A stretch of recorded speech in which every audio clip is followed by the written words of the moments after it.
Hello everyone, welcome back to my channel. আমি সকালবেলায় আজকে ঘুম থেকে উঠে, আর এই ব্লগটা আজকের দিনের। তো সকালবেলায় ঘুম থেকে উঠে আমি ঠাকুর প্রণাম করে তারপরে বিছানাটা ভালো করে গুছিয়ে নিয়েছিলাম। আর আজকে সকালবেলায় আমি জিম যেতে পারিনি, কারণ আমার একটা বিশাল বড় চব্য হয়েছে কালকে। চব্য মানে আর কি, কালকে আমি অফিস যাচ্ছিলাম।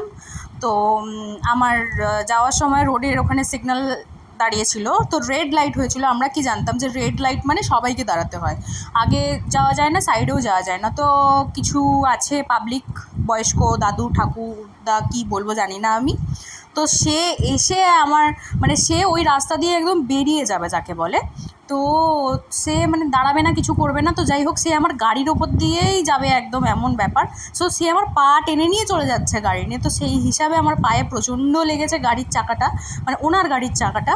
তো আমার ভীষণ ব্যথা কালকে। তো ওই অবস্থাতেই আমি অফিস গিয়েছি, অফিসে পা ঝুলিয়ে বসেছিলাম, আরও ব্যথা হয়েছে। তো আমি আর মানে পাটা আমার অবস্থা খারাপ হয়ে গেছে। তো আমি সমস্ত কিছু করেছি, তারপরেও এখন একটু ব্যথাটা ঠিক আছে, একটু ওষুধ খেয়েছি।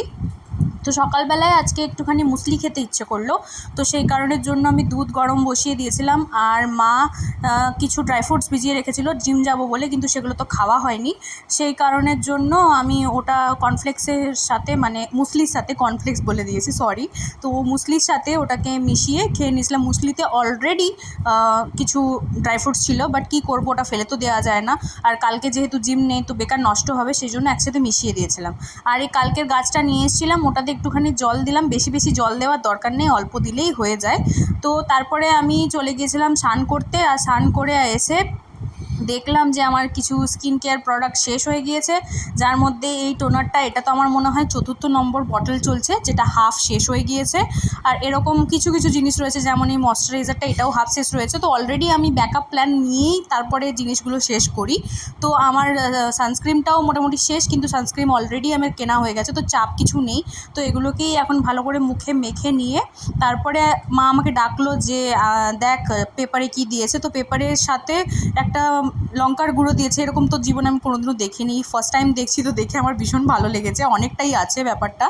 তো মা বাজার গিয়েছিল, ওখান থেকে কিছু ছোলা নিয়ে এসে সন্ধ্যাবেলায় খাওয়ার জন্য। আর কে এখনও অবধি বড় হয়ে যাওয়ার পরেও আমার মতো এরকম খেতে খেতে গোপাল ভাঁড় দেখো, আমাকে প্লিজ কমেন্টে তোমরা সবাই জানিও।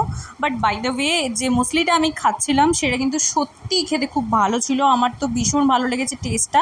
তোমরাও পারলে ট্রাই করে দেখতে পারো, তবে আমার মনে হয় ব্লিঙ্কিট থেকে নিয়ে দেখতে পারো, ওখানে প্রাইসটা একটু কম আছে। তো তারপরে এসেছিলাম দোকানে, যেহেতু আজকে স্যাটারডে, তো আমার অফিস যথারীতি অফ। ওখানেও এসে গাছে একটুখানি জল দিচ্ছিলাম, জানি না কেন ইদানিংকালে আমার ভীষণ গাছ ভালো লাগতে শুরু করেছে। তো ও ঠাকুর ধূপ দেখাচ্ছিল, তো আমি সেখানেই করছিলাম। তারপরে দুপুরবেলায় এসে একটুখানি ভাত খেলাম। আর এখন শ্রাবণ মাস চলছে বলে পুরোটাই নিরামিষ, তো দেখানোর মতো সেরকম কিছুই নেই। আর এই স্কিন কেয়ারটা আমি বানিয়েছি রাত্রেবেলা নাইট ক্রিম হিসেবে। তো এটা তো পুরো দেখতে রক্ত লাল লাগছে, কিন্তু তোমরা যদি এর পুরো জিনিসটা জানতে চাও তাহলে আমাকে অবশ্যই কমেন্ট করো, আমি অবশ্যই ভিডিও শেয়ার করব তোমাদের সাথে। আমি একবার মুখে লাগিয়েছি, বাট এটা যখন ক্লিন করবে তখন এটা দেখার মতো হবে। এটা নাইট ক্রিম রাত্রেবেলা লাগিয়ে বাস শুয়ে যেতে হবে, সকালবেলা উঠে ফেস ওয়াশ, ব্যাস, মুখটা জাস্ট ক্লাস স্কিন। ভিডিওটা ভালো লাগলে অবশ্যই একটা লাইক, কমেন্ট, শেয়ার তো আমি ডিজার্ভ করি, তাই না? তো আজকের মতন টাটা।